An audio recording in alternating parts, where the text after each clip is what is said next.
Mr. and Mrs. Lockhart have been to Europe. That is, Mrs. Lockhart took Mr. Lockhart. They are now homeward bound.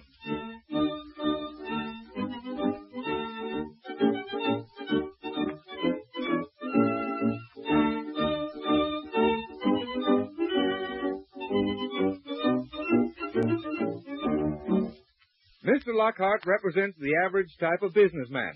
Comfortable, blunt, knows his own mind, enjoys his business and his community. A plain businessman. Mrs. Lockhart is the pleasant type. A thorough housekeeper, belongs to the literary club and the woman's club of her town, and still retains the spirit of romance. Today we find them on the promenade deck of a liner approaching the shores of America. Come on, Will. This is the sunny side of the boat. You'll feel better up here. Don't be too sure. These boat stairs are terrible for a man, I think. Never mind, dear. You'll be on land tomorrow. Here's a couple of nice deck chairs. Now let's sit down. They're not ours.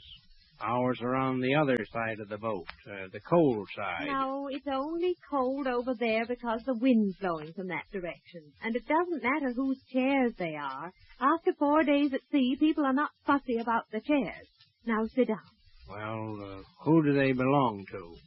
Mrs. William Watson. Oh, that's the lady in the stateroom next to ours. She won't be needing them. How do you know she won't? Because I heard her not 10 minutes ago being seasick.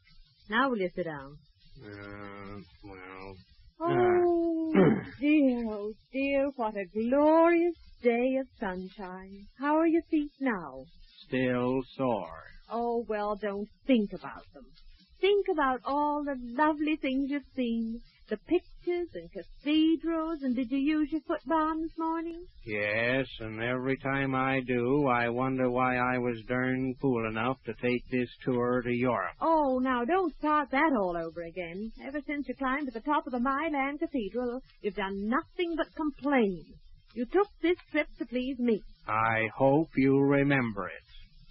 But I can't understand how a businessman, sane 11 months out of the year, can suddenly go loco and walk 1,000,000 miles through art galleries and ruined cities and call it a holiday. Now, that's just exaggeration.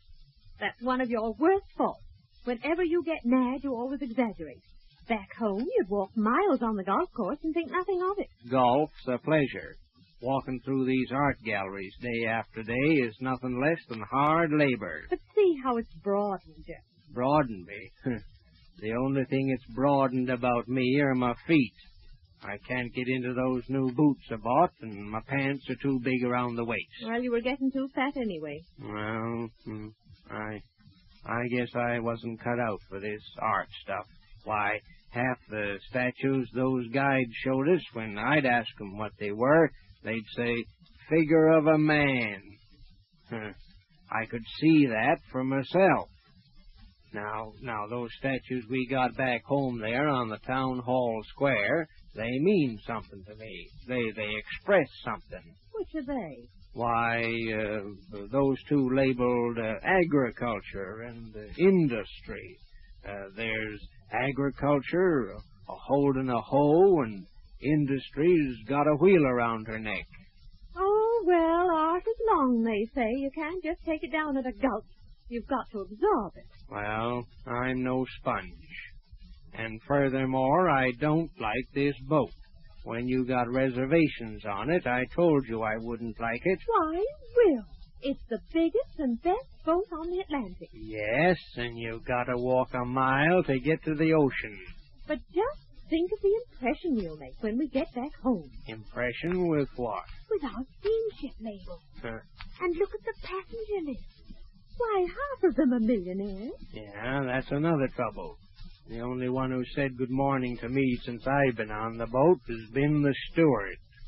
Why, Will, there's lots of nice people on the boat. Well, if there are, they must be sick or something. Here come the Vanderwaters. Who are they? Good morning. Yes, it is lovely. Taking your constitutional? That's right. Oh, no, he's just resting. Well, goodbye. Now, they're nice people. They come from Chicago. He's president of something or other, and they've been over visiting their daughter, who's taken a finishing course at the Sorbonne. What? Sorbonne. What's that? A university, dear. You saw it. I don't remember it. Oh, Will. Well, anyway, she's finishing there. What's she finishing? Oh, everything. What's the matter with our own schools? Oh, they're all right, but a year at the Sorbonne gives the girl such a lovely continental flavor. It's such an asset socially. Here's the steward with some beef tea. Do you want some beef tea, dear? No. He says no, thanks. Yes, and that's another trouble. I haven't seen a bill of fare for a month that I could understand. Oh, Will, you are grouchy this morning. The waiter always told you whether it was soup or ice cream you were ordering. Now, you sit back and make yourself comfortable, and I'll go down into the lounge and listen to the orchestra and finish up my diary.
Hello, Will. How do you feel now? Oh, hello. I feel just about the same. Well, I've finished up my diary. You know, I've promised to speak at the club next week on my impressions of Europe. Oh, well, don't forget to tell them about that little mannequin statue that we saw in Brussels. I don't know how it is, but you seem to remember the things you should forget, and you forget the things you should remember. Well... Now then, how does this sound? This is about Italy. From Venice, we went to Florence, where we stopped at the Hotel Grand Excelsior di La Ville. They're all grand something or other. The hotel is located on the banks of the famous Arno River and has good beds and lovely meals. But no ice water. Nearby was the old Ponte Vecchio, where Dante first saw Beatrice. Saw who? Beatrice. Oh, why didn't you say so? He immediately fell in love with her and went right away and wrote his Inferno. Well, what's that? We've enjoyed our visit in Florence and felt very much uplifted by the wonderful things we saw, which are really too numerous to remember. Very satisfactory. From Florence, we went to Rome, where we saw everything of importance, including the famous Apollo Belvedere, which our guide told us was the most perfect specimen of man ever sculptured. We noticed people standing in front of it for 15 or 20 minutes. Yeah, mostly old maids. If you're going to be rude, and if I may say so, vulgar, I'm going to stop right now.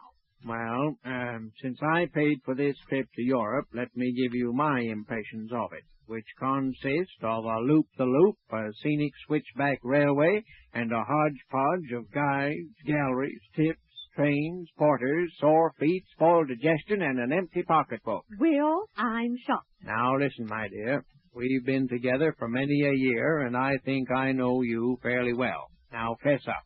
This running all over Europe or swallowing it to the gulp is all right for the young folks who can walk 8 hours a day over the cobblestones and like it. But for you and me, now wouldn't you rather have had just a nice, quiet month up at the cottage on the lake?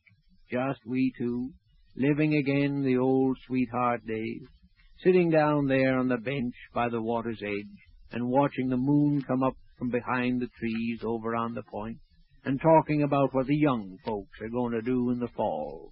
Our kind of talk. Home talk. That's the kind of a holiday for you and me, dear. Just we two, together, alone. Will. Now, wouldn't you rather? Oh, I suppose so, dear. Yeah. And it wouldn't cost $100 for the whole month. Now you've spoiled it all. Well, that's what I think about it. That's not what you think about it, and you know it. Why, what do you... You know very well you enjoyed the ocean trip. You liked London, you liked Paris, you thought Venice was charming, you've made a lot of friends, and you've come home, in spite of your sore feet, rested and healthy and happy. Now admit it.